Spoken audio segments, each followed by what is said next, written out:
नमस्कार मंडळी. नवरात्रीचे दिवस म्हणजे आपल्या आयुष्यातील आनंदाचे, रंगांचे आणि परंपरेचे क्षण.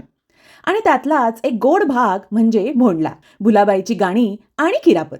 भोंडला ही आपली जुनी मराठी परंपरा. सर्वजण एकत्र येतात, फुलांनी हत्तीचं चित्र काढतात आणि त्याभोवती गोल फिरून गाणी म्हणतात.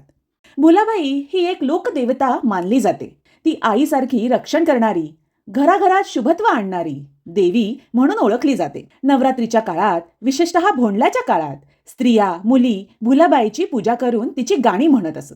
अर्थातच भुलाबाई म्हणजे स्त्री शक्तीचं, मातृत्वाचं आणि सौंदर्याचं प्रतीक. भुलाबाईंच्या प्रत्येक गाण्यात एक छोटी कथा, उपदेश किंवा विनोद किस्सा दडलेला असतो.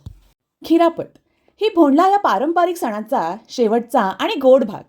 सर्व स्त्रिया आपापल्या घरून काही ना काही घेऊन यायच्या आणि खिरापत ओळखण्याचा कार्यक्रम एकदम रंगतदार व्हायचा आणि ह्या सगळ्या गोष्टी एकत्र करून तयार व्हायचा खिरापतीचा गोडवा.